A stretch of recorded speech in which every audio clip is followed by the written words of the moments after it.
So I got these comments. Why do you think there's no textbook that teaches spoken Japanese? Because it is much better to learn the proper version of the language first, and then go on to learn the more informal speak. So the commenter is making a couple of assumptions. First, there is the proper version of the language. Second, whatever the proper version is, textbooks teach it. Let's see if these assumptions are correct. First, what does it mean proper? It can have different meanings, but since the commenter is using the word informal as the opposite of proper, let's just say proper more or less means formal in this video. There's another aspect of spoken and written language, but I'm gonna save it for another video. Now, I thought about situations where we would use formal Japanese. And I thought about Japanese Prime Minister speaking at a press conference, like this one. そして、先ほど原油価格、物価高騰等、総合緊急対策を決定をいたしました。本日はこの対策を中心に現下の状況を踏まえた経済運営についてお話をいたします。And he's using many formal words. そして、先ほど、本日、原価。He's also using extra polite expressions. いたしました。お話いたします。So this is pretty formal. Then I remembered that there are people who speak even more formal Japanese, and one of them are call center agents. でこちらの方でですね、今ロックが解除可能な状態ということでありますので、このお電話の後になりますが、30分後にはまたお使いいただけるようになるということでいらっしゃいます。He's using extremely polite expressions. And even though polite and formal aren't the same thing, I consider these extra polite expressions also formal. であります。お電話、お使いいただけるようになるということでいらっしゃいます。It's actually kind of excessive. Average Japanese people actually can't talk like this fluently. So if they want to work for a call center, they have to go through special training. But to be honest, I found the way he speaks quite excessive. And I think he actually makes a mistake. お使いいただけるようになるということでいらっしゃいます。Doesn't sound quite correct to me. Because いらっしゃいます is a type of polite expression called 尊敬語 or respectful language, which you use if you want to describe somebody else's action respectfully. For example, 首相が明日来ます。Prime Minister is coming tomorrow is a normal polite sentence. If you want to be extra polite, you can say 首相が明日いらっしゃいます using the expression いらっしゃいます which describes Prime Minister's action, you show respect. But the call center agent using the word いらっしゃいます to describe a simple fact that I will be able to use the card. お使いいただける is also respectful language, but it's fine because he describes my action. But いらっしゃいます describes a fact, so I don't think this is correct. It should be お使いいただけるようになるということです which can still be unnecessarily polite. I think it's fine to just say お使いいただけます and think about the fact that he's presumably trained professionally and he speaks like this every day and yet he makes mistakes. So I don't think anybody would argue that this is the kind of Japanese that beginners need to learn. Now let me show you an example of everyday real-life Japanese. もう元祖なんでもう一番そのラブライブに向かって走っていく練習シーンとかが多かったりするのですごく人間味もあるし一番伝説を作った子たちなんで好きですね。This is not formal Japanese, but it's not super informal either. And she's speaking politely. Remember, when we use this, must, or their variations, we speak polite Japanese. なんで is a colloquial version of なので。走ってく is a contraction of 走っていくとか I think is less formal compared to など. And interestingly, she's using するので instead of a more colloquial version which is するんで. Then again, she also says なんで instead of なので. But she's basically speaking standard Japanese and she's not using any regional words. Remember, in most regions in Japan, when we speak polite Japanese, we automatically speak standard Japanese. more or less. So this is almost like the perfect kind of Japanese for beginners to learn, which I will teach you if you want to learn Japanese with me, because textbooks and apps don't represent real-life Japanese. So click the link and subscribe to my email group. So now the question, is it really better for beginners to learn formal Japanese? Now think about when you're going to speak Japanese most of the time.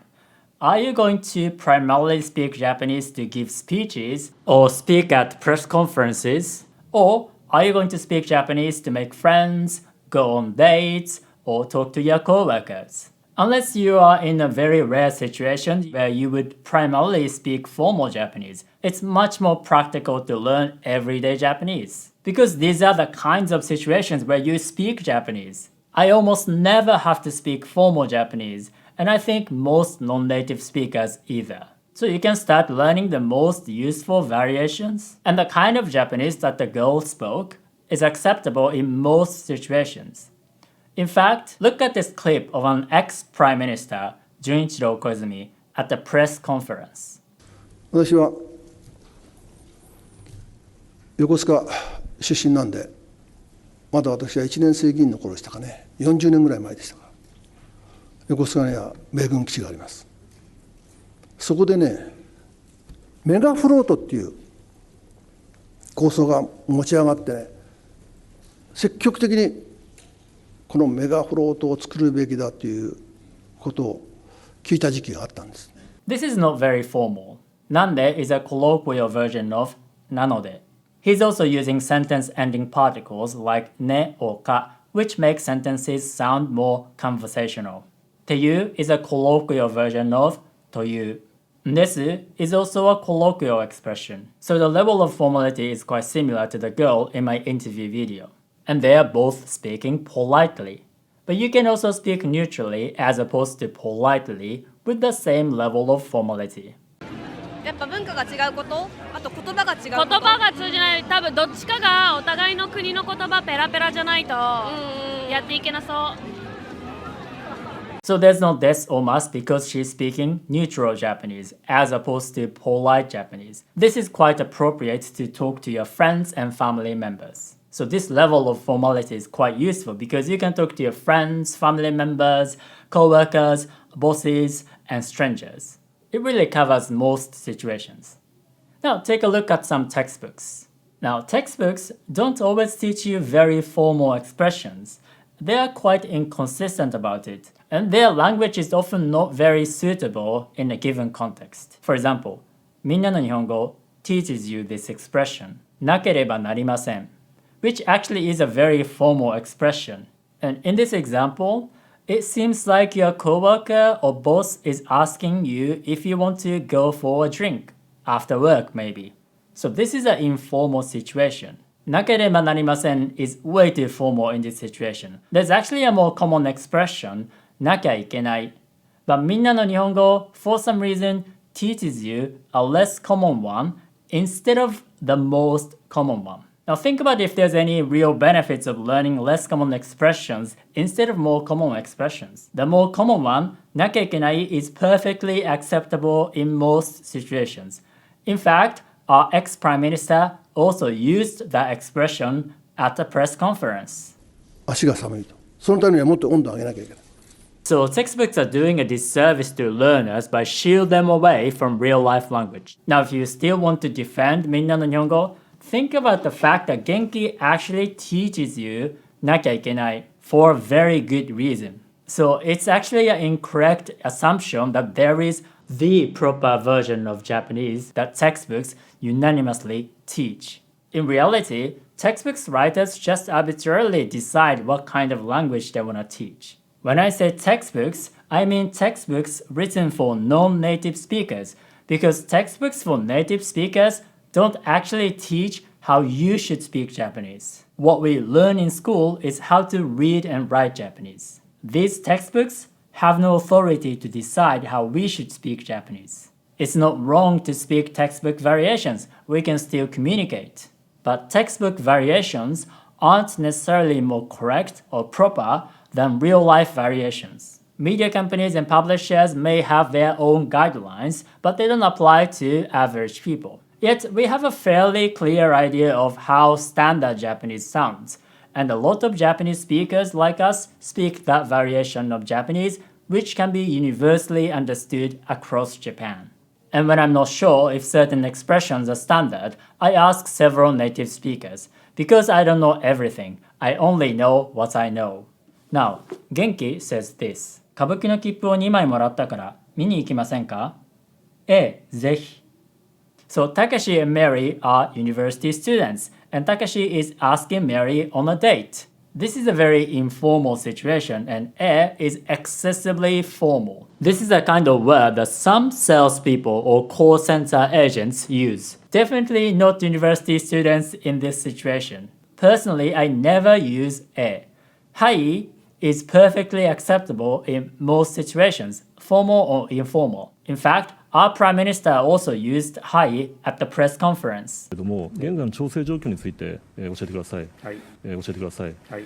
If you still think learning "e" instead of "hai" is a good idea, please let me know. I want to hear your argument. Now, there's a lot of things I can say about this conversation, like how they're speaking politely despite being around the same age, but let's not go into that. But let me just say, textbooks are not consistent with their formality. Because in this conversation, sometimes they use informal expressions, like kara, which can be considered a little less formal than node. So they sometimes use colloquial expressions and they sometimes use excessively formal expressions. And given the context of their conversations, they often sound very unnatural. And you may think that being overly polite isn't a bad thing, but remember, being overly polite gives off the impression that you are cold and distant. Mary actually sounds very yosoyososhi, which is overly distant. It's not a good thing. And if you think, oh, Japanese is so complicated, well, you're not entirely wrong, but remember, if you learn how real-life Japanese people speak most of the time, it covers most situations. As long as you learn the difference between neutral and polite Japanese, you're not gonna sound overly polite or overly impolite. Some people seem to think that real-life Japanese is super informal and can be super rude, but that's not the case. Real-life Japanese doesn't always sound like this.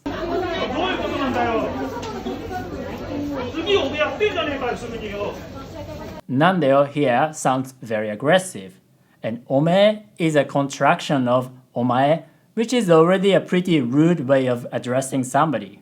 Neikayo is a contraction of naikayo, which already sounds aggressive. And if you ask me if I think most non-native speakers should talk like this, I would say no. The important thing here is frequency. That man is talking like this because he's angry. He probably doesn't talk like this in daily life.